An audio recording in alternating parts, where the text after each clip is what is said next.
We're Hello, live. hello, hello, and welcome to Drew's Book Reviews. We are here to have a dark conversation with Strange Mentality Paper all about his dark materials. So, thank you for joining me in this discussion. I know we first talked a little bit about it when I was starting to read the His Dark Materials trilogy after Yeah, watching the HBO show. So, you know, thanks for joining me. I know you're a really big fan of this series. And of absolutely. course, in the description, I have put the link to both our Discords as well as our channels. So make sure you go check Awesome. that out. If you get a chance, or I'm sure you could get a chance at some point, be sure to go check that out and join us on the Discords as well as our channels. Definitely you've got some great content. I wish I had more time to watch more you put out, but finding time can be a bit hectic at times. But I'm glad that you could join me here. Definitely. One thing, I know you're a big fan. You're probably a bigger fan of the books than I am. Tell me a little bit more about. Actually, just before we do it, one thing that I think we both find interesting about it, or why this kind of appeals to both of us, is um, I'm ex-religious myself, so I'm atheist myself, and I know you're atheist. So a lot of this story. Hey, Bertie, how you doing? Thanks for joining us. So I know a lot of the primary idea behind the story is this idea of religious control versus science and reason, and I think Mhm. that's really why it appeals to both of us in different ways. But I'd love to hear your thoughts. What do you absolutely love about this? I know it's one of your favorite series, so tell me why you love this series so much. Well, first of all, it is my favorite fantasy series. So I like it. One, for the main character, she's pretty unique in the chosen one aspect in that she's not average. She's also not a genius. She's an obnoxious brat. I mean, wouldn't you say? Yeah, Yeah, yeah. definitely. She's a little terror, and I love that. I love the demons. That your soul is exterior in the form of an animal companion. This was kind of the book that made me fall in love with animal companions, and the ambiance, especially in the first book, which I call the Golden Compass because I'm in America. I know it's Right. Northern Lights to you. The ambiance and the coldness of that with the Northern Lights. I was almost going to say its scientific name, but I'm not going to. Not going to do that to myself. All But right. I'm going to say the Very good. ambiance, the talking animals, and Lyra. Definitely, that's what makes me fall in love with it at I'll the tell you. beginning. Yeah, Sorry, I think I closing that. mentioned no, I think I mentioned this in my reviews, but I remember the first time I ever tried reading this series was back when I was still like indoctrinated into the religion I was raised in. And I remember picking up these books and it started talking about demons and it made me You told very, me that. very uncomfortable. Yeah, And it's like, I don't like this. It's probably one of the first times that I can remember truly DNFing a series at that point or even a book because that idea just, it made me uncomfortable. I didn't like it. yeah. It's funny looking back on it now after leaving the religion I grew up on, now being reading this, I'm like, what was I thinking? This is not a terrible thing. It's just the way and the terms used to present these spiritual manifestations as animal companions. But it was that word demon. I'm like, I don't like this. I Which, always pronounced it Damon in my head because it's got that yeah, AE instead of yeah. just an E. But when I did first read that, I was like, okay, that's a little weird that it's called a daemon, but I mean, whatever. Well, as I read, I kind of think about it's like I think we all have our own internal demons, the darker parts of our souls, right? And if Yes. you think about that, is the demons in this story, like they're often the ones that are fighting for their whoever they're the demon for. They're doing the dirty work, right? Essentially. I didn't realize that until you said it, but yes. Yeah. Yeah. Yeah. So it's kind of interesting. And then when I look at it now in the Mhm. worldview I have now versus the view that I had 10, 15 years ago, is that idea that our demons are a manifestation of our soul, but they're the part of our soul that does all the things we wouldn't want to do ourselves. And that we wanna be disconnected from too, I think. Yeah. It's the maybe it's like that mirror part of us that we don't like. So they say that everybody's demon is kind of a manifestation of who they are inside. Do you wanna do spoilers? Do you care? I don't care, but let's put out there may be some spoilers here because this is not planned. It's structural conversation. It's Yeah. we're just seeing what happens. So just there might be spoilers. Just putting that out there. Go ahead. Okay, so all right, I won't talk about Pan. I was going to talk about what he settles as, but we won't do Right.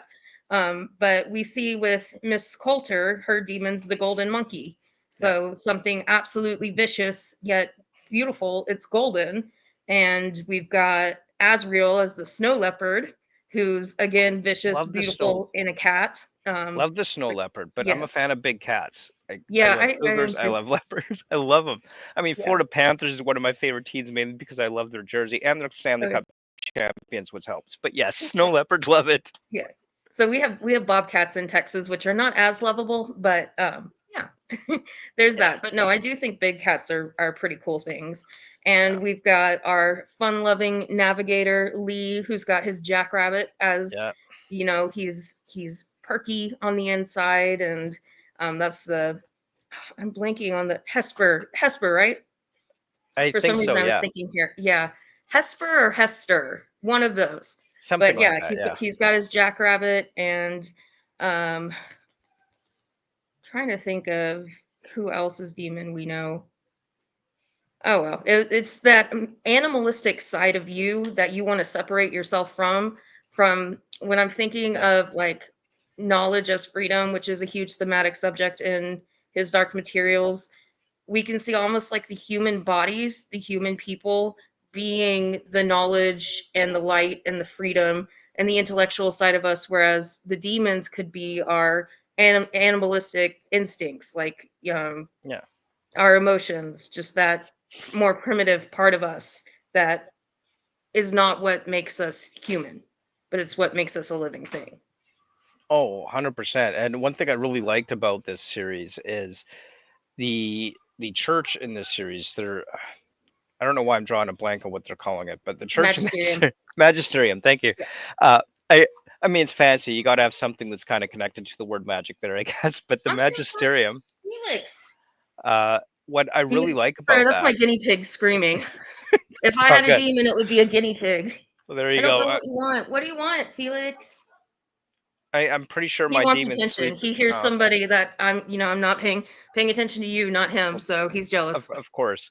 I'm pretty sure my demon's just sleeping behind my computer right now. There you I'm go. convinced that my little Scully is my demon. Oh, what Yep. the heck? I'll just, show Do it. people Do my it. Do it. there. There's my little demon sleeping on the patio Oh. because she has to follow me everywhere. Yep. There you go. Yeah. So yeah, I love the how the magisterium is trying to cover up the truth about dust, Yes. which they call dust, but again, maybe this is a spoiler, but in our world, because there's a part of the story that takes place in our world, is it's referred to as dark matter, Yeah. what they refer to as dust, and I love how the magisterium is working Do so we want to hard. say what dark matter is? Because no, in real life, no one knows. But Yeah, in do we want to say it? Is it? I guess it's kind of a spoiler for book one. yeah, But not the whole series. Yeah, yeah, so it's sin. So children are sinless, and then yeah. um, you see Another you see interesting the twist on it, yeah, for sure, yeah. There you for go. sure. Children are sinless, and that comes from a very actually the magisterium is supposed to represent the Catholic Church, but that's actually not a Catholic thing. The whole innocence of children and the age of understanding and the age of I don't know the word, not Yeah, I know. enlightenment, obviously, I but know it not can vary from atonement. religion. Yeah, I know Yeah, it the can age of vary from religion to responsibility or religion. whatever, where you Yeah, can be age of accountability. There it is. The yeah, age of accountability that comes from a very Anabaptist tradition, which was an American movement that started in like Rhode Island. Now we just call them Baptists, but the Anabaptists, the Reformed Baptists, and that's why they don't baptize infants because they can't be held accountable for their sin. So I find that interesting that it's not Catholic doctrine that is fundamental to this revelation in the book. This is a Baptist thing, whereas the magisterium, the way it's set up, is so obviously the Catholic Church. The way they're splitting children from their souls, and yeah, Yeah, I kind of always about the magisterium just kind of be representing organized religion in general, definitely with Okay. that Christian leaning, kind of more of a Christian leaning on that, but definitely I never really when reading it, I never really imagined any one particular religious organization or church, Maybe but rather somebody just else kind of put like that in my head. organize maybe I don't know, but just They kind are of that called priests, Christian. though. Yeah, it's They are called priests, and the idea of angels having free will, that's more of a Catholic thing. Not all Protestants believe that.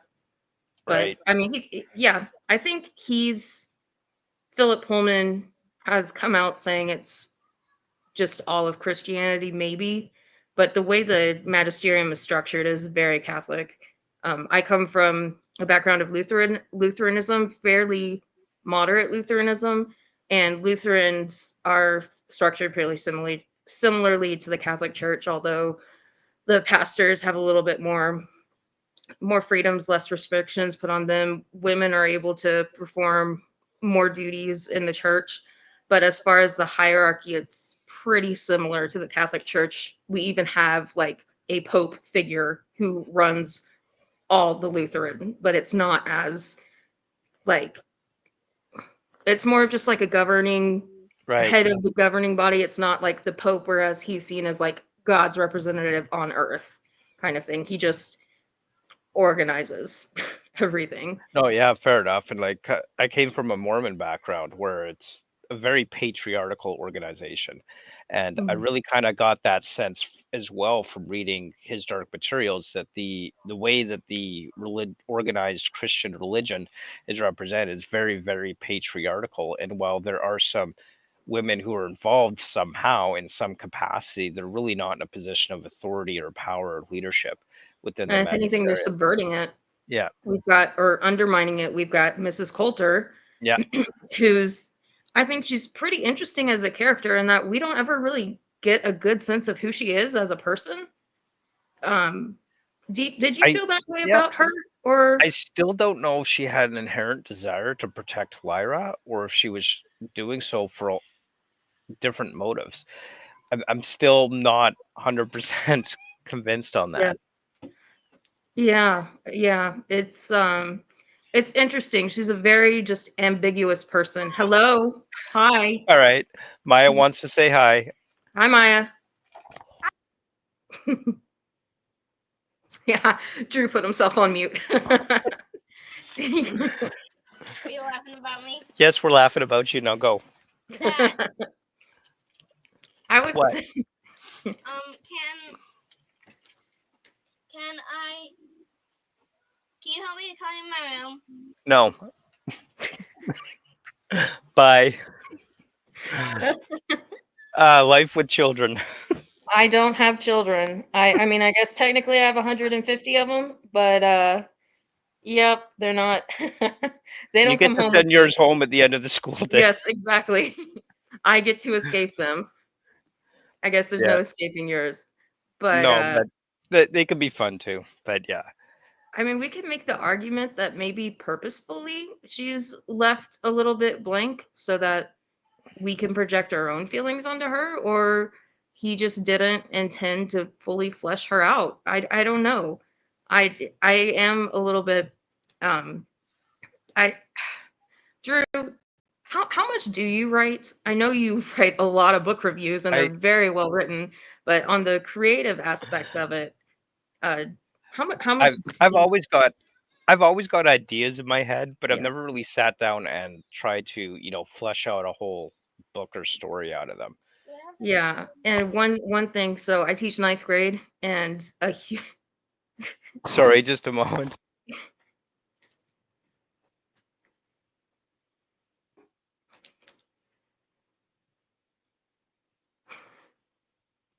parenting break. Let's fill the silence.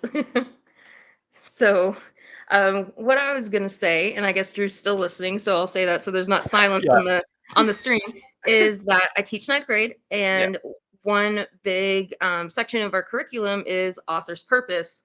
So I definitely every time I read because I write as well, but also because I teach office author's purpose in depth every year, often multiple yeah. times throughout the year. I do find myself when I'm reading wondering why authors make certain choices they make. And I am left kind of scratching my head as far as Mrs. Coulter's characterization, why we just continually just call her Mrs. Coulter instead of she has a name and they tell it. Her Yeah, name's Marissa, right? Isn't yeah, it Marissa or something like that?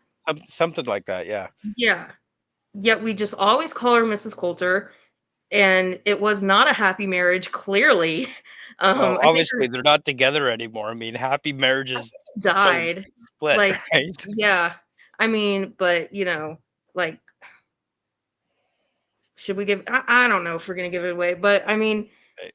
she's called Mrs. Coulter all the time, and even when things are just told from her point of view, she's just always referred to as Mrs. Coulter, and that strikes me as a means to keep her a little bit more distant from us, the audience, I never in really a thought way. about it that way, but I think what you're saying makes a lot of sense with that for sure. Uh, I mean, it depends on how it's written for me. Like if I I don't mind when an author leaves somebody mysterious. It kind of leaves you in a position it's like, well, what were their motives really? Yeah. I don't mind doing that. Like many times throughout the story, especially when she had Lyra, Mhm. you know, it's hard to me to see that as not being selfishly motivated for her. I feel like there was more to it than just really wanting to protect her daughter. That was a front to justify her decision and the action she was taking. Hey, Epic, glad you could join us. Even in the end, how it ended with her in Metatron, or Yeah, however it's pronounced, you think she didn't come out of it when she, met the end of her arc, we'll say? I'm not sure. Okay. Honestly, Yeah, that's fair. it's Very fair. you How know, she I felt mean, towards Azrael. I mean, yeah, I mean, they sometimes these characters, and of course, this is applicable in so many different books. Like sometimes they will behave in a way in order to retain the image they want to present, which isn't necessarily a reflection of their actual internal motives. I And don't think we get very far into her internally. yeah, We don't that's get shit we don't know, yeah, right? Because exactly. we don't really get a lot of internal because she's definitely not the main character. She's definitely plays an important role, definitely as kind I of would call a her the main antagonist of book 1, definitely, though. Yeah. oh for sure. Of course, Liars being like the main Yeah. character in the whole Mhm. story for sure. But yeah, it says I'm not sure about where what her true motives were, but definitely seeing what role she played in the overall arc. With that in mind, like I know you've read the books. I'm sure you've watched the HBO adaptation. Yeah. I know adaptations can be definitely a hit or miss with the fan base. Hit. Total hit for me. Total hit, awesome. Total hit. I And I I've enjoyed it. read all of them. I've read all the Book of Dust that's out so far, so just the first 2 technically. I've read all the novellas, and I even read the little cash grab journal called, like, not Demon Voices, like, I think it was the Imagination Chamber, where it was just Pullman's notes that he put together writing. Um, I think I might have sold that because I needed cash. Because you sell like there's a store here called Half Price Books. They give you cash for books. I Oh, was like, oh, nice. I've read this. It's pretty. Maybe they'll give you money for that. But I've read all of them, and the series takes a lot of that extra content that's not in the main trilogy and puts it in the series. Like there's a novella about Lee Scoresby and Yorick, the bear, and Hesper, Love the and a bear. lot of that is taken in, especially during the part in season 2 where he's imprisoned by Mrs. Coulter. Um, when his backstory comes out, that's all from the novella. And then when we see at the beginning the sort of prologue of Lyra being dropped off during a flood, that's the whole plot. Like that's how the first book of the Book of Dust ends. La Belle Sauvage. You're Canadian. You can speak the French here, not me. But Trust me, I can't speak French. yeah, but that's basically how that book ends. So Right. it takes a lot of the overall just complete HDM content, not just the original trilogy, and puts it into the this series. I love to Definitely learn. to flesh it out more, and because film's a visual medium, we just need more to keep ourselves looking at the screen. Oh, definitely. I think there's a lot of books out there where you really have to take a very different approach to the adaptation. Just just diverting a little bit. I mean, a classic example of that is Dune, especially after the first book, where there's not there's a lot less action in the following books than the first one. And so Mhm. you really have to adjust how you present that. And that there are a lot of books where you got to do that. And I think taking some of that material from the Book of Dust, as you mentioned, I haven't read the Book of Dust yet, so don't know Recommend. a lot about it. But well, I might get to it someday. We'll see. But good to know you recommend it. But of taking some of that material and putting it into the series to kind of help flesh out the visual medium of it better, I think is a good way to approach these adaptations. And there's so many books where doing it that way is a good way. You don't necessarily have to stick to one book per season or one book per movie, right? I don't know what's going on in the chat over here. Do you know this person? I don't know. Okay, well, hi Wesley Curry the Yes, second. yes. Hello. Okay then. Well, anyway, speaking Hey, you're of giving me adapt, views, so thank you for being here. yes, I, I was not very old on October 10th, 2005. Okay then. All right.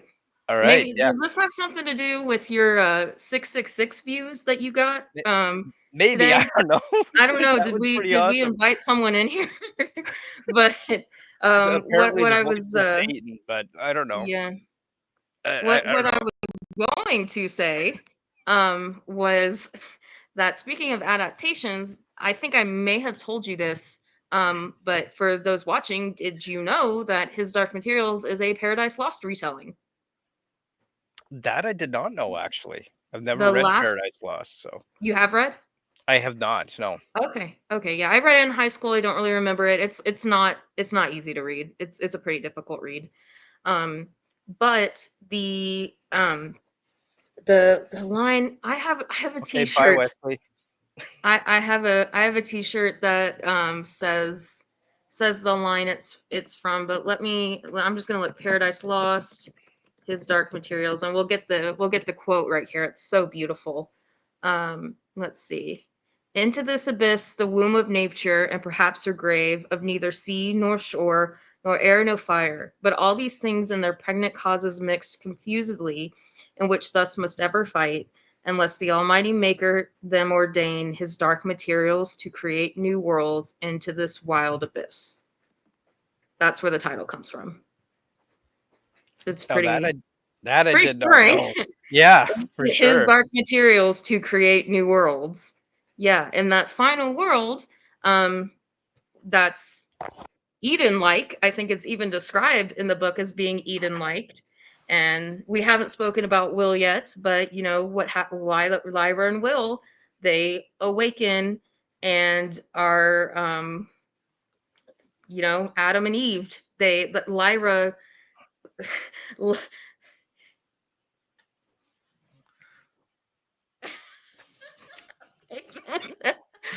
okay. Um. Anyway, This so Wesley guy, I tell you, like, what the hell are you doing, man? Like, get out of here. We're gonna be branded now. Something about cash and money. gray Okay, scabs. bye. Did we attract?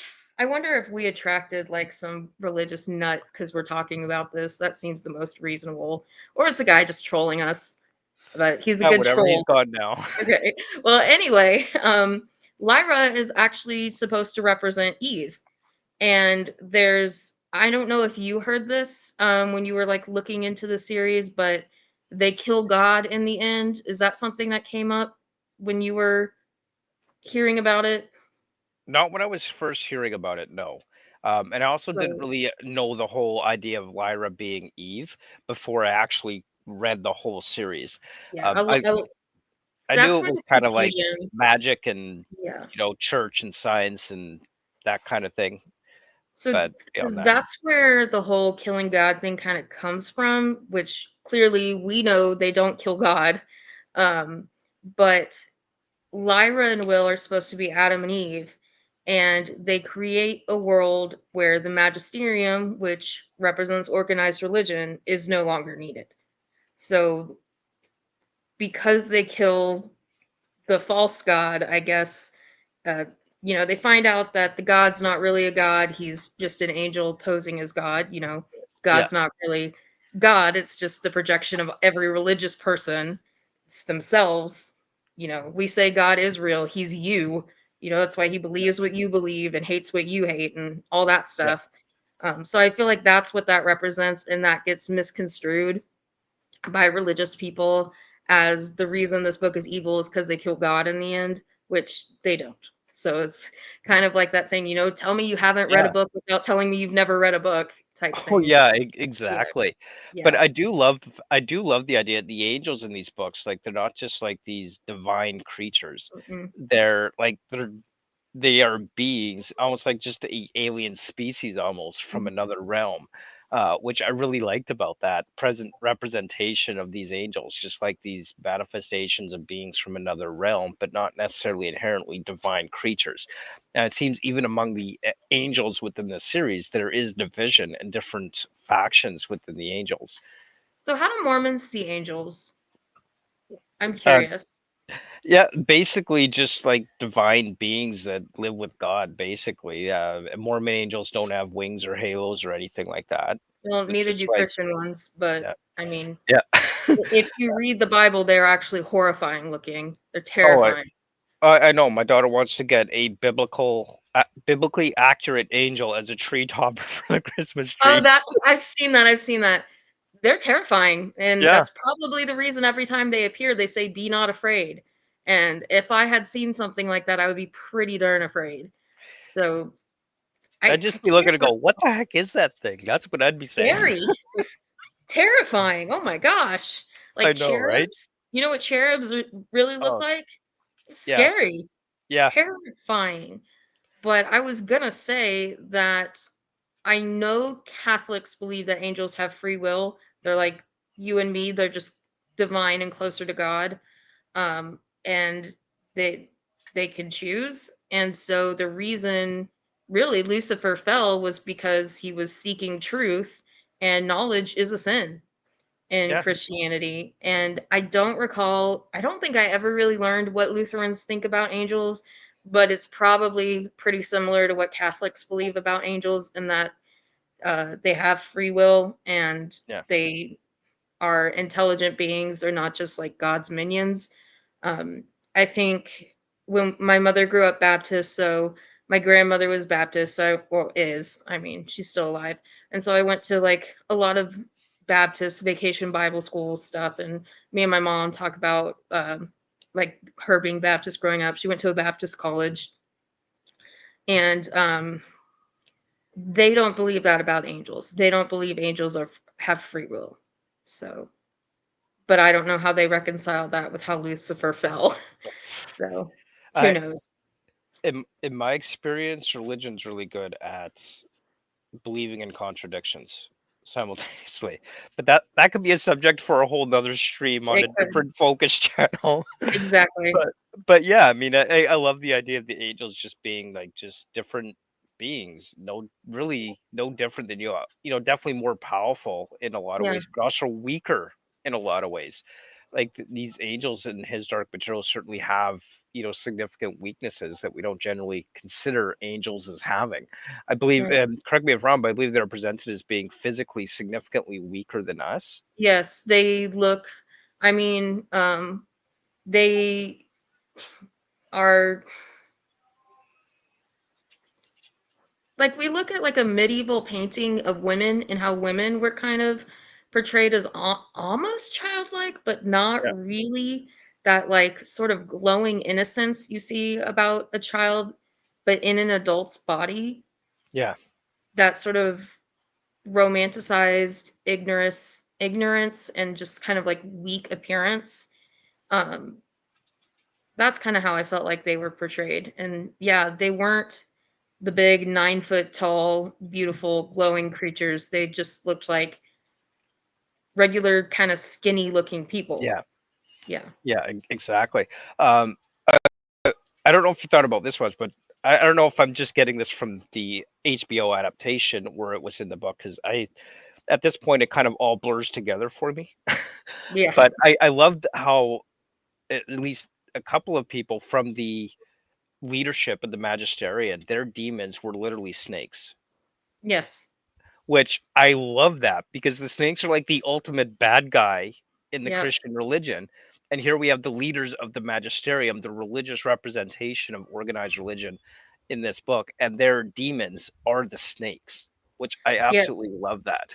There was a snake, there was a rat, there's all those animals that humans are disgusted by. I have the same. I probably have the same omnibus you do, and that's the I read out of a digital one, starting 2019, ending just before the pandemic. But I did read The Golden Compass as a child, and when I first started reading it again as an adult, I was like, "How did I get through this as a kid?" Because the language is kind of purple in there, and it opens in media res, so yeah, as a young mind, I'm not quite sure how I mean, obviously, I didn't comprehend totally all of it, Yeah. and in that way, it could totally be just sorry, there is a gnat in here that's harassing me, but it could totally be seen as kind of an anti-Narnia in a way where that sort of anti-religion is just gonna go over kids' heads, and it's just gonna tell a good story, whereas Narnia, it's like the religion is is piled Oh my piled god, I heavily didn't on even you, think but I about didn't get that. it as a Narnia kid. is like, until you mentioned, it never even occurred to me. Narnia literally like the opposite of his Dark Materials. I just killed the gnats. Good job. Yes. Like I Sorry, it was never even driving me thought about nuts. It was trying to Narnia. get in my Yeah. eyes but I got it. Oh my gosh, it's Um, been so long since I've read Narnia. Like I definitely well, saw I like mean, the Lyra is like an anti-Lucy. yeah. And we start in a wardrobe, don't we? Does Don't Lyra we still? open in a She wardrobe? does, yeah. She does. She was hiding in the wardrobe. That's right. Yeah, she was hiding there with her demon, when she overheard something she wasn't supposed to overhear. Wow. I mean, I know it was kind of meant to be the anti-Narnia, but I didn't realize how friggin' just like literal he was going for it. And Lyra even kind of sounds like Lucy. Does a little Lyra's bit. fun. Yeah.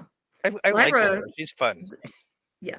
The name Lyra. I love that name. That's a cool name. But Yeah. If I had read the books before I had kids and loved it as much as you, one of my kids probably would have been named Lyra. probably yeah. I don't know. I don't know if you want your kid to turn out like Lyra in the beginning at least. She's a menace. But I did Yeah. not actually I really liked the actress. She was a great actress. Evidently she was I haven't seen this movie, but the Wolverine movie, it's called like Logan or something. I don't know if you've seen it. I haven't seen it, no. Okay, well she's the little girl from that movie. And Oh, okay. we know his Dark Materials came out right after Game of Thrones ended. And when I first saw um the trailer for it, I was like, "Oh my god, it's his Dark Materials." And then they showed Lyra and I was like, "She looks way too much like Arya." Yeah. She definitely looked a little bit like Arya in there cuz Lyra's described Yeah. as being blonde. I I And don't think this is the first adaptation of his Dark Materials, though. I'm pretty sure there's been other no, ones. there was a movie with Nicole Kidman and it was just the Golden Compass, and that's was like my first real exposure to the whole controversy around it. I didn't know it when I was 10. I just checked it out of the school library. But yeah, Surprised I it knew hasn't it made a had it banned books list yet. no. But I just knew back then there's actually something that happened over Christmas time that's kind of funny now that I think about it. My cousin was saying I guess, we were at the kids' table and the adult table, they were talking about it. And my cousin had said something like, "Oh, I might go see it." And his dad, my uncle, was like, "No, it was written by an atheist and you're not going to have any part of it." And my cousin was just like, "Okay." Like after Oh being wow. scolded by his dad in front of everybody. Jeez. But I remember asking my mom, I was like, "Why does everybody hate that book?" And she goes, "Well, there's something about killing God." So yeah, but both my parents love the show. My mom says if she ever like gets to retire and live happily, she's gonna read the books. But My You know, parents aren't as big of readers as I am, but they are readers, but they're more like a, you know, one book a month kind of person. They always have something to read, but they don't go at it as hard as we do. it's funny that it's something about killing God, as you put it, is what's sparking so much controversy among certain communities. Yeah. And the reason I find that kind of funny is because in Sanderson's Stormlight Archive, there's a character that literally declares God is dead.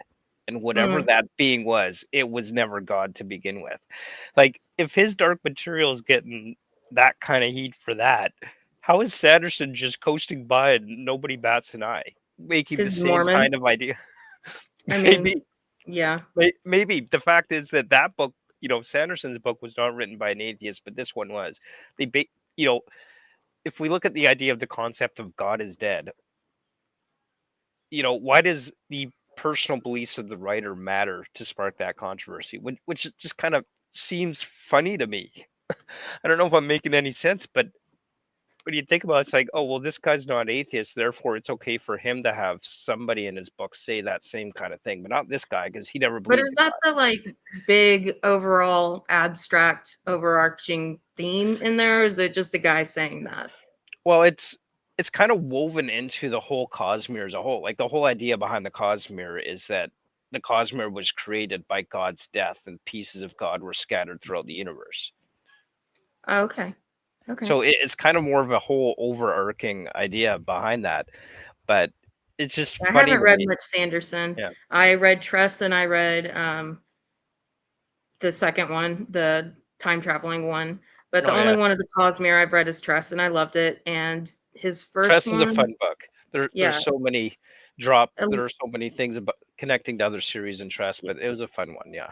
and then I've read part of Elantris and just kind of put it down, and will eventually come back to it. Um, I Elantris was, I could definitely see the religious tones in there, um, but I I found it good. Like I was really, really enjoying it when I read it, but I wasn't like wanting to pick it up the same way I was with Tress. I loved Tress.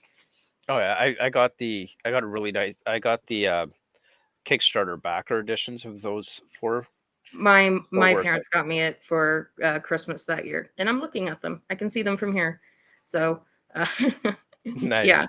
So they're beautiful. But I read Tress and the medieval time traveler thing on Oh yes. digital, and then asked my parents to get the books for me for Christmas. So do you have any like collector editions of his Dark Materials as far as physical books go? Like I just got the basic paperbacks. I have an omnibus that right now is being used to hold other books up because I am double stacked. Um, so I don't have it readily accessible, but let me see if I can. I have an omnibus. I did want like what is it called? I guess the Juniper editions. So Okay. let me see if I can I share my screen and show you share screen. So let's just do this. This is the one I have. This one. And I have a little clip on my channel that I sent in to another booktuber when he was going around just to other booktube channels Right. and was like, "Do you want to come on my channel and talk about your favorite fantasy book?" And so I did, and I talked about his Dark Materials, and you can see it in his video, and I released it as like a little 1 minute clip on mine where I just describe his Dark Materials and why it's my favorite, and I'm holding it there. But since it's fairly tall, it's like this Nice. big. I used it because I double stacked my shelves because I just don't have a lot of room because I live in a little apartment. Only Yeah, room for one bookshelf. same here. When we moved, I had to get rid of half my books. It made me very, very sad. Even though Yes, they're books I'll probably never get back to rereading, it still made me very sad. they're I, pretty. I, They're nice I to look at. yeah, Let's face yeah. it. I went from like a 1,700 square foot house down to about 1,000 square foot apartment. So With you it's and your two kids and your wife. three at the time. One of them's moved Oh, out now, but yeah, it was unfortunately a necessary move. But yeah, yeah. I know the pain Yeah, of not having room for my books. I've resorted to buying things on Kindle and being very exclusive on the ones that I purchase in physical yeah, format. same. Anything That's how I Sanderson's going to be bought in physical. Like I've already pre-ordered book 5 of the really. Stormlight. There's no way I'm not. Yeah. But I'm gonna try Stormlight again. I keep saying that I will. I just when I first tried to read it in 2020, my experience with fantasy was pretty much limited to Harry Potter and his Dark Materials and the Lord of the Rings movies and the Game of Thrones series. So Sanderson's style is I don't know if I can call it style, but it's the simple prose. It's definitely simple it's not prose, the but it's prose, it's the world, where like we use Atlantis for example. Serene's best friend is a glowing green orb. It's that sort of weirdness that yeah. lacks the whimsy, whereas Tress has the whimsy on top of it, sort of like the I'll mention Neil Gaiman, I know what's going on with him, but sort of like the Stardust whimsical weirdness, whereas Sanderson, it's grown up weirdness. The Well, whole Elantris was one of his first books. I think it He's was his definitely come first book. along. Yeah, it's the first one that got published, traditionally Yes. published, I believe. And But he's come a long way since Elantris, a long oh, I'm way. sure. And So I liked Elantris better than when I tried to read The Way of Kings, and I will try again. And I have a large, massive hard copy of it, and that's what I'm going to read out of it. And I'm going to try it again. I couldn't follow it at the beginning. There were just too many moving parts. I do see actually my copy of his Dark Materials. Wow. I don't know how I missed it.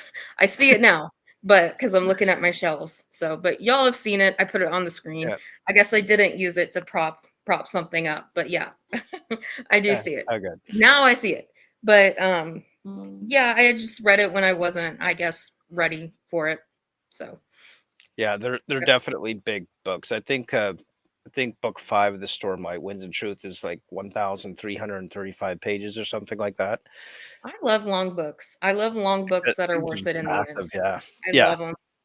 Yeah, and I do like little short books that leave a really lasting impact on you in very few pages, but there's something about losing yourself in a really, really long book or binging a yeah. trilogy like I did with his Dark Materials, and it has that payoff and makes it just such a great experience. That feeling, that's something you only get from a Oh, long book.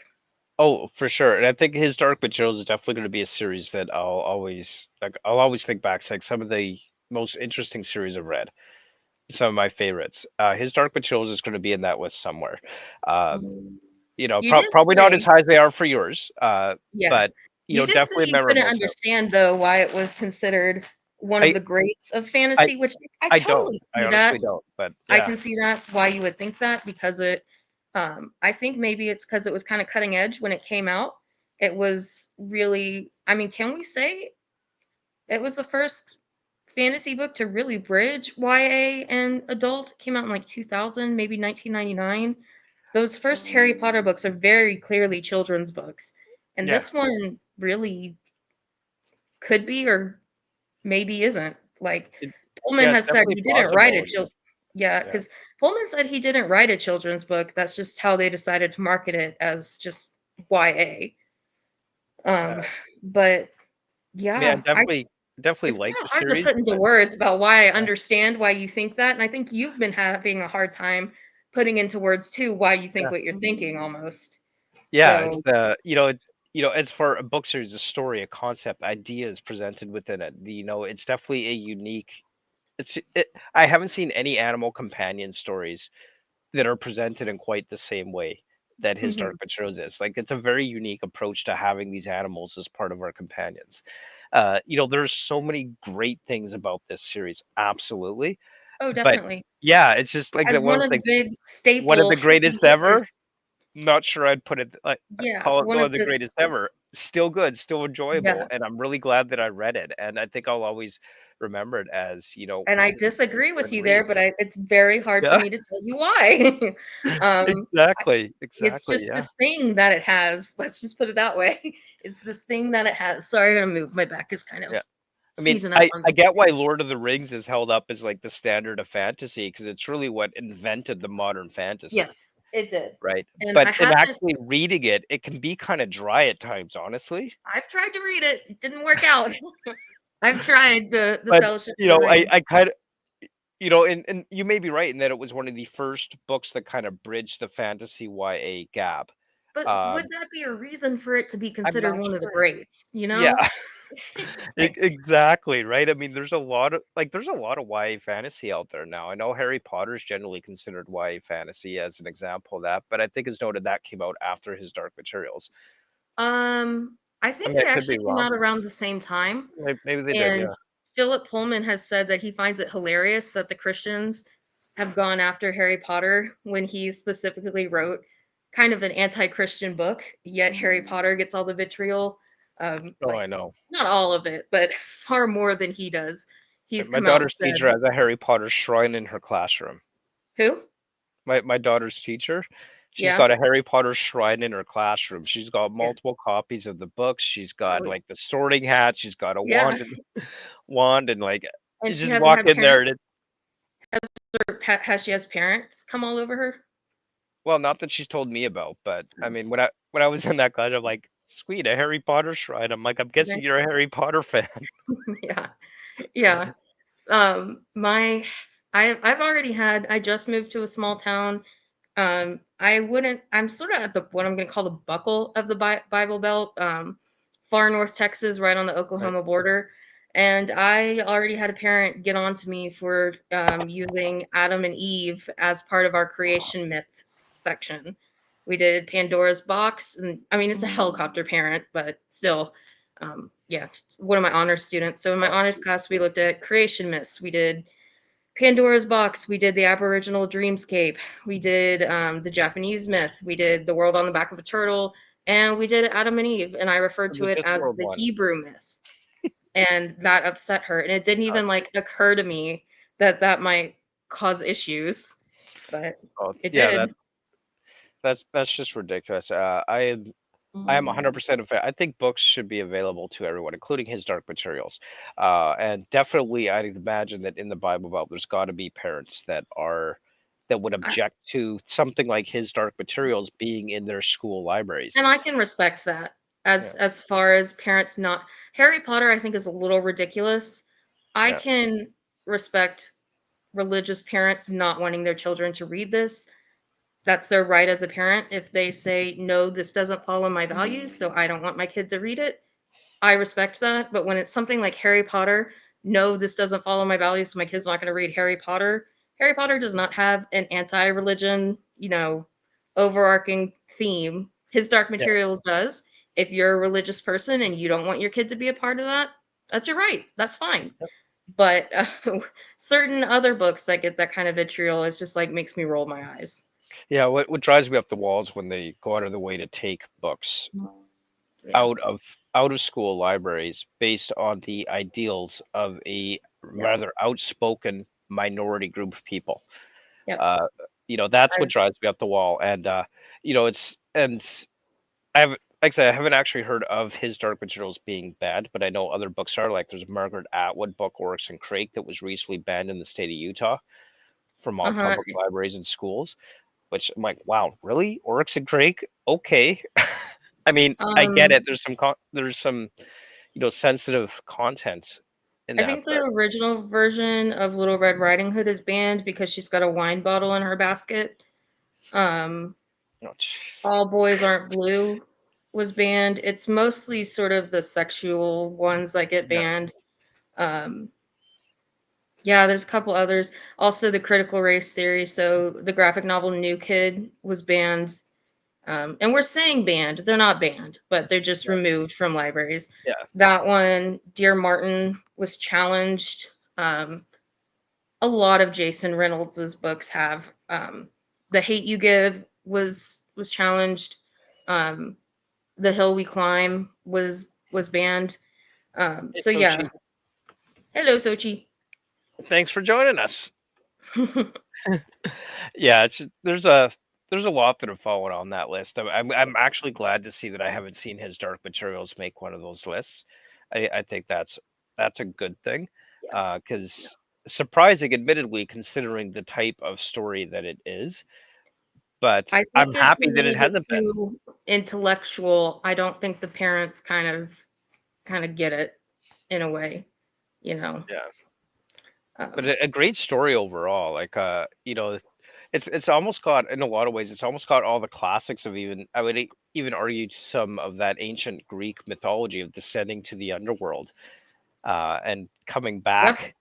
back from the underworld. Like that's one of the aspects I think I enjoyed most about it. Is it? You want to talk about the personification of death, literal Yeah, personification of death? yeah, I'm go ahead, finish what you're saying though. That just popped into my head and had yeah. to come out of my mouth before I forgot. It's all good. I think that's one of my favorite aspects of this story is the literal descent into the underworld in the realm of the dead, and even complete with the ferry crossing. Yeah. Like that is, I was reading that, I was thinking, well, hello, River Styx. Hello. Yes. Pay the You know, ferryman. That's our yeah, saying. And yeah, she did with her soul. He couldn't go yeah, with her. Oh my God. You know me and yeah, animals. So when I saw that scene of her having to leave Pan on the dock, yeah, and hearing the little ermine squeaks, I had to yeah. get up and just like hug my guinea pigs. And I watched it with my parents. And I was like holding on to my mom like a little baby because that scene really, really got me of separating the animal. But Oh, when we talk yeah. about death, I'm actually reading another YA series called Everlost.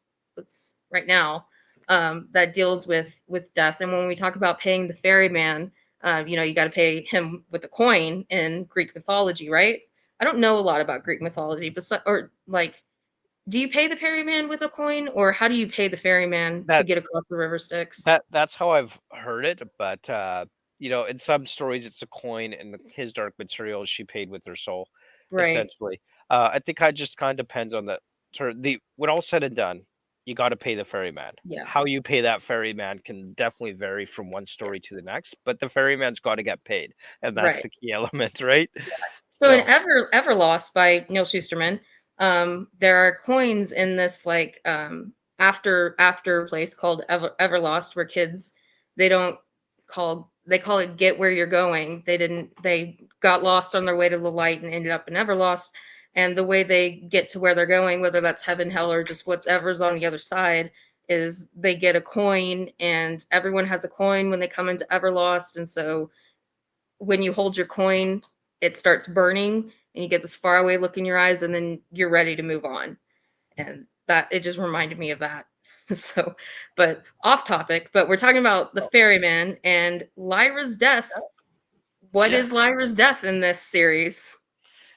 what it yeah, I mean, at the spoiler alert, at the end, Lyra's not really dead. Well, that and She comes also, back from that. So did she die and get resurrected essentially, or did she somehow, you know, break the rules essentially and circumvent that whole thing? Was well, she her able to? death is a person Yeah, who comes and speaks to her, yeah. which that's why I say the literal Oh, I've personification of death. It's a person. right. Yeah. Yeah, that's crazy idea that your Yeah. death is someone who it's definitely one of Has been the with you and has better known you. interpretation of death And in literature. the I fact mean, that your death knows you better than your own soul does. yeah, that Yeah. that's just crazy. I mean, now that I really think about it, if I were to name some of my favorite personifications, favorite representations of death, I think I'm gonna have to put his Dark Materials and Death from Discworld like right up there at the top. Yeah. But yeah, until you kind of got into a further explanation, it's like, right, that is so true. That's such a unique way to represent death. And Uh, she's ominous in her own way. She's creepy in her own way. But again, kind of like the angel, she's just a normal looking woman yeah, who, yeah. I mean, that's not what we think about when we think about the perception of death. I think we think the Grim Reaper, or at least most people do, when they think yeah, about death having a literal form. But nope, this is just, and it's interesting that it's a grown up too. It's not a child. yeah. I And think he your moves death his neck is too. unique to you. Yes. Which I mean, can you imagine a world where we could actually see our own death and talk to our I own don't think death I would want figure? to Like, live in that world. I'm not sure I would either, Yeah. but I think it'd be a very unique experience to learn about yourself in a way you can never. do otherwise, Hmm. right? Because your death can tell you things that you never knew about yourself, never understood about yourself. So it's almost like that subconscious representation of ourselves that we keep buried and hidden Yes. and refuse to see. And at the time of death, we can no longer refuse to see it. It's at Yep. that point that we have to accept who we inherently are as individuals, both in terms of our soul and everything else about us, right?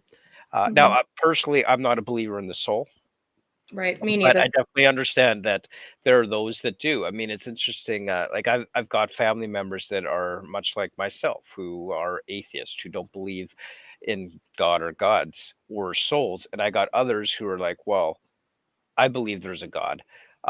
And to say, well, why don't you believe in God? And that's a whole nother discussion, of course. But, definitely that personification of death, I think, is a unique way to approach that, whether you're someone who accepts a belief, a religious belief, or not. The idea that your death can bring out everything about who you inherently are in ways that you couldn't even imagine. Right. It's just such a such a unique way to do it. I can't think of any other book that's done it that way.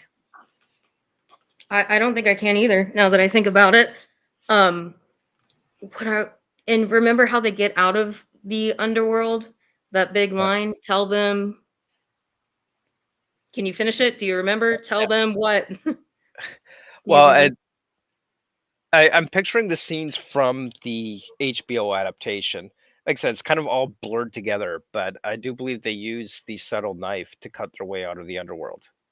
Right, but in order to, like, wake people up, they say, "Tell them stories."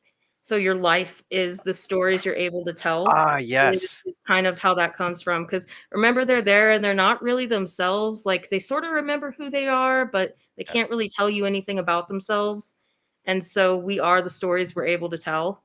I find I kinda got that from that, and I think it is re there you go. Yeah. See Yeah, what I he's where? It speaks to the power of storytelling, turning the mirror on our inner self or feeling. yeah. And we see that when they say, tell them stories in the underworld when they're coming out of the underworld. Yeah, They call and the land of the dead. yeah, the land of the dead. And then of course when they leave, they just kind of dissipate into the universe, which I thought that was really that was fun to see in the visual. Mhm. Because essentially what I'm seeing here is in this representation, our souls are trapped in the underworld, and in order to escape that underworld, we have to come to terms with who we are. And then once you've done that, like the essence of your soul, the energies of your soul can just once again become part of the greater universe kind of thing. And I like Although that there's no and in the series, it's kind of like a almost blank moment. There's no swelling music. There's no like flashbacks to their life. It's just it doesn't need to be, no, right? It no. just makes it simple. Although they, what are they? The Nuefla or what? The The animals with roller elephants, feet. yeah. Yeah. The I I laughed at that and I didn't yeah. really understand what the point of that was, to be honest. You know, Are we who are supposed the to?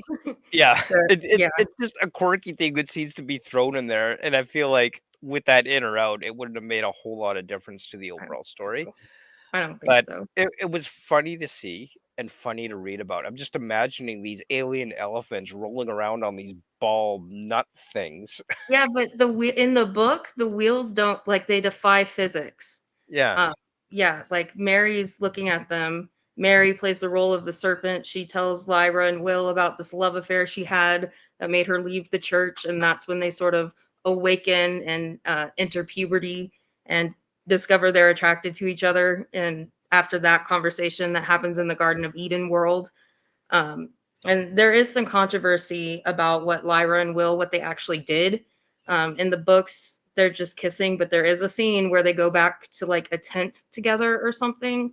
And it kind of is left up to you what they do in the tent, but it's not really I'd say it's implied, and that's all we need to know, right? exactly. Yeah, yeah, I read something online about that, but when I first read it, I didn't that didn't click with me that oh maybe something further happened, but maybe I didn't want to think about it because they're like 13, 14 in the book, and then in the show, Lyra's like 16. She starts at 13 Well, and ends at 16, I think. if they'd But I gone know in the beyond books, going into the tent together, it wouldn't have been classified as YA. Like, let's well, be honest, right? uh, I mean, I don't know. Yeah. I don't really recall thinking that was inappropriate or whatever happened, but there's another nap between them in any other way other than the kissing. But I mean, I will say, as far as casting in the series, they did a really good job of finding a little girl that was like about to hit puberty. The way she just looks, like you can tell she's 12, 13, and they filmed both seasons back to back so that she couldn't age too much. So season 1 and season 2, that's why we got season 2 right as COVID was starting, because they filmed them so close together so that Lyra, or the girl playing Lyra, Good wouldn't timing. look too old when they came back. And I thought it was interesting that they still showed Roger. Roger had clearly aged Yeah. from when we saw him in Lyra's Oxford to when we saw him in the Land of the Dead. He was older, and they were just like unashamed about that. So that Well, was cool. they can't really go back in time and get the younger actor. Exactly. I mean, you could But I mean, recast him, but if you want the same person to play him, you kind of got to they work could it have like they that. could have filmed it though. They could have filmed it when he was younger. True. So I thought that was interesting. But yeah, Pullman's philosophy of death, the soul, is tied to his perception of sin, good life, and the conscious, the soul. He thought guilt was the church's tool to wield people's will, a tool for control. Which, yes, there's a big conversation between Lyra and Azriel towards the end of The Golden Compass, or Northern Lights for you international Yeah. people, where they talk about that, about original sin, and we suffer for our ancestors' sin of eating an apple and how ridiculous it is. Yeah. So guilt is a major tool that Christian, or the church, uses to Oh, control Christians. big time, big Yeah, time. I mean, I got a friend. I got a friend, Godless Engineer. Haven't watched I love much of his Christian. stuff I love recently, Christian. but I had an opportunity to be on his channel a few years ago talking about my Oh, you gotta transition send out me of the link. religion. You gotta send me the And link. it's kind of one of the things that came up in discussion, if I remember correctly. It's been a long time. Like, that was like 2017, so quite a while ago. But it was the idea of guilt and sin Mhm. being methods of control. Like, in my experience, that's very, very true. And I know there's definitely a community out there that won't like to hear that, but I'm just being honest. And there's And also the foil to that with the need, or I'm gonna say the demand, to forgive people when they wrong you, or yeah, you're going to be guilted into thinking you're the bad person for not forgiving somebody. And yeah, that's something that I really really dislike about this idea, because Christians believe that Jesus died for our sins, and yeah, he forgave everybody for doing that because he loved us so much. So the ultimate showing of love and being a good person is forgiving the unforgivable, which I find almost as victim blaming in a yeah, way. If you can't forgive, you are a bad person. So, and there's a big difference between moving on and forgiving. yeah, And I feel like well, no, I know for a fact in Christianity, they lead you to believe you cannot move on until you forgive people, yeah, which yeah. is just not And true. no, definitely not. And I think there's definitely room for a lot more literature like his Dark Materials in the market. And I would love to see more stories tackle this idea through a fictional narrative. And one thing that I really kind of believe is that it's the stories we tell ourselves as a culture, a reflection of how our culture thinks and feels. And they Mhm. are a fantastic tool to open up that discussion Right. about different ideas, with whether that's political, social, economic, religious, whatever. And I am 100% a fan of the idea that no subject is taboo. uh, there you can approach things in an effective way. There's poor writing and there's good writing. Right. Ultimately, the subject itself should never be taboo. And this discussion is an example of how literature addressing what might be controversial ideas can actually create good conversation Right. about the very ideas that these books and literature uh, represent. We're doing a Dune buddy read over on my channel as well over the next couple of months, and even Dune tackles these ideas of It religious does. control. Isn't Paul supposed to be the Islamic Messiah? It definitely feels Islamic, and the Fremen culture definitely feels very Islamic inspired to me. I haven't actually, when reading it, like I don't view the Muad'Dib religion as Islamic itself, Okay. but definitely inspired by the Islamic desert culture for sure. 'Cause based on I haven't read all of Dune, but based on what I had heard, is was that Paul was supposed to, I guess, either maybe I guess it seems more like he's an analogy, I guess you could say, for the being the Islamic Messiah. But I thought he literally was, or maybe he's Yeah. using that religion as because it's thousands of years in the future. Maybe that's what Islam becomes, or he was just inspired as whatever. Yeah. But yeah, Yeah, I'm not that's just a overly concept in my familiar head. with It sounds like. yeah. I'm not overly familiar with Islamic cultural traditions and religion. I have basic understanding of what Islam is, but I'm not really that familiar with it. So, maybe someone who's more familiar with it would be able to tell have a different view on that. But yeah, When I deconstructed, I looked into a lot of different religions. So I probably know more about Islam than I think most non-ex-Muslims probably would. yeah. Because Well, I've conversed with a lot of ex-Muslims. I read the Quran. I actually read the Bible and the Quran, not all of it, in high school, which was why I kind of felt safe using Adam and Eve as a creation myth because I did that in high school and I graduated in 2011. That was not that long ago. So it was yeah. very surprising that mom wasn't okay with me doing that. Now, just imagine if I had used the Quran like my teacher did Oh, geez, in yeah, no world kidding. literature. But yeah, Yeah. So, we read uh, them as part of our Middle East folk tales or myths or something. It went around the world, and we did Greek, we did East Asia, and we did Middle East, and we did Legend of Gilgamesh, we did Ancient Egypt, we did the Quran, and we did the Bible. So it was just there's a I don't lot know. I there. think maybe millennials might be more. I think the problems we're having with children now that we see all over the place and why people don't want to teach anymore has to do with what the parents have done to them. Yeah. Maybe. I only cause problems at the kids' schools when there's actually a problem. But I Yeah. suppose our opinion of what actually is a problem are different.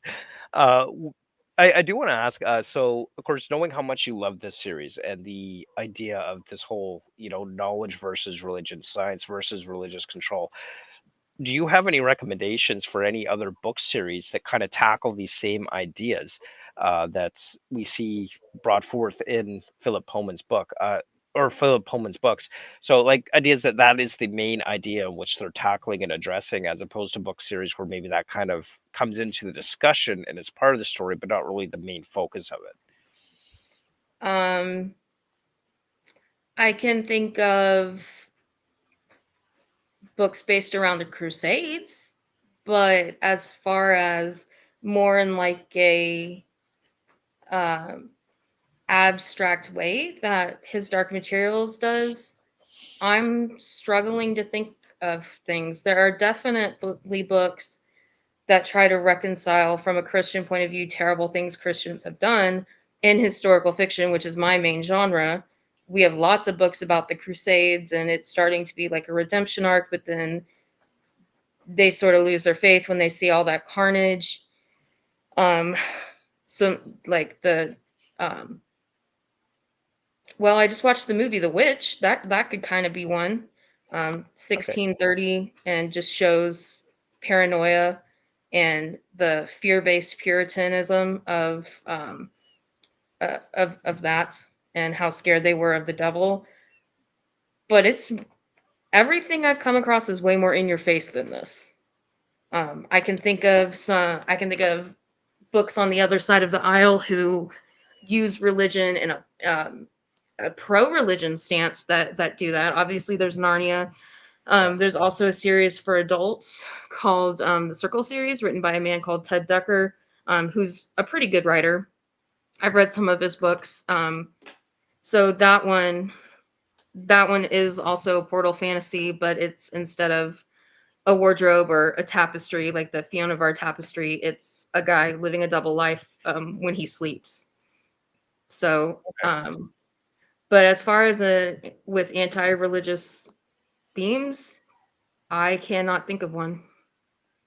So, I guess maybe that means it's unique and it stands alone in how it approaches this. I hope nope, maybe one day nope, we'll nope. see some more. I'm changing my mind. Okay. Okay. Unwind, Unwind by Neil Shusterman. Oh, okay. It criticizes specifically Christianity a lot by tithing. I don't know how much you know about Unwind. Um, I know about it, tithing, but not on mind. so we could also say in Scythe too a little bit. Have you read Scythe? I know about it. Okay. I love the concept behind it, but I haven't read it. So there's no religion in Scythe because people have mastered death, but there are what's called tone cults where there are monks who worship sound, basically, the tone the earth gives off. I don't know if Neil Shusterman's an atheist, but he certainly comes off as one in Right. his critiques of religion. Even Everlost, I by Neil Shusterman has some tone that is not overtly anti-religious, whereas Unwind is. So Unwind takes place after the Second Civil War. It's in the future. It's dystopian.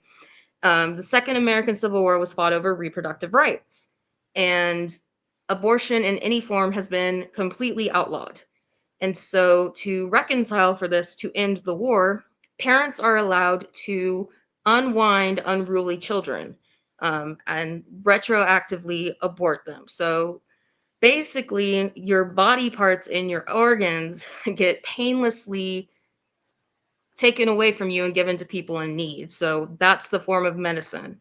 So if I'm someone who suffers from chronic migraines. So to get rid of my migraines, I would get the brain, I guess, of a troubled teen. Or to cure my spinal arthritis, I would get the spine of a child who's been unwound.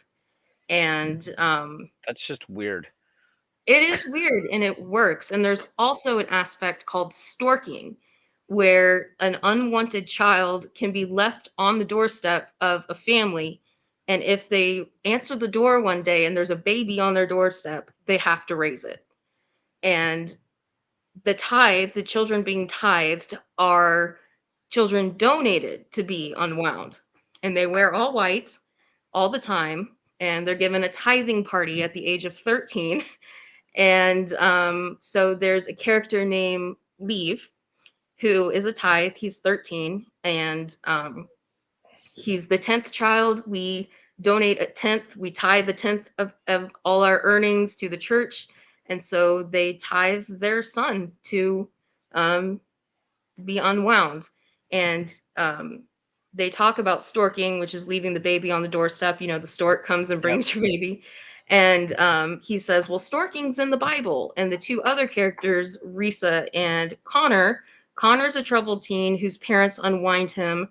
And Risa grew up in a state home. So she grew up in a state home. She's a ward of the state. So her last name is Ward, Risa Ward. And she's an average person. She doesn't do anything great, so she's a waste of space. So they're gonna unwind her, and they encounter each other and go on an adventure to try to stop unwinding people over 5 books. And he says storking's in the Bible. Moses was storked, and it was Right. because he was put in a basket sent down the river. And I thought that was a really perfect representation of Christians taking the Bible to mean whatever the hell they want it to mean. Yep. And so, yes, if I were to say another one, Unwind, big time. So Unwind I'll try to is, remember that because that yeah. that sounds kind of creepy, disturbing, but also interesting to read. And as Well, someone I spent some time in the troubled teen industry, that really, really stuck with me because of how critical it is, both of religion and trying to rehabilitate these bad kids, For sure. troubled teens. And so, um, actually, me and a few other, including Paris Hilton, weirdly, me and a few other survivors of this industry are working to hold those homes accountable for what they did to children um, through just an act called SICA, Stop Institutionalized Child Abuse. And it was overshadowed extremely sadly, the bill that was going through by the Uvalde shooting, but it's kind of picked up steam again. So when I was reading that, I read that in 2022. And my favorite book of Unwind, it's actually a 4-book series with a short story collection, and my favorite book was actually the short story collection. Neil Schusterman is great at short stories, and I think Scythe now has a short story book. Well, I know Scythe now has a short story All right. collection as part of it. So One of his these days I'll get representation to. of death in Scythe is pretty interesting in that it's called gleaning, and in Unwind, you're not being killed when you're being unwound. You are living in a divided state. So he deals with death in an interesting way too. He's got an entire book about the afterlife, entire trilogy.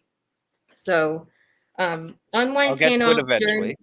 yeah, came out during the YA dystopian craze. I think 2007, and because that was the same year the Hunger Games came out, and then I think Divergent was like 2 years later. It did fly under the radar, and in my opinion, is the most underrated YA series of all time.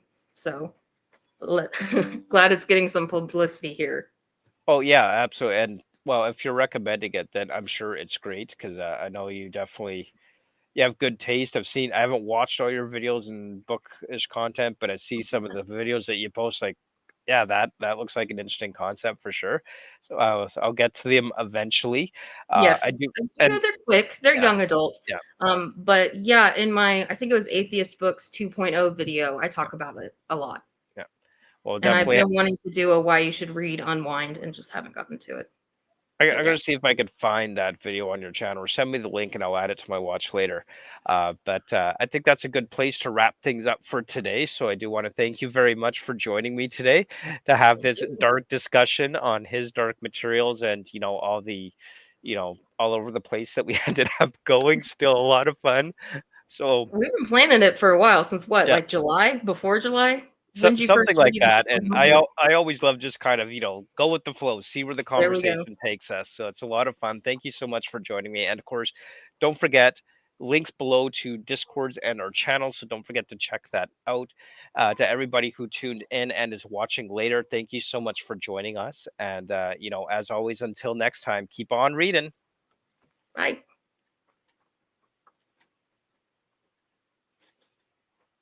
We're still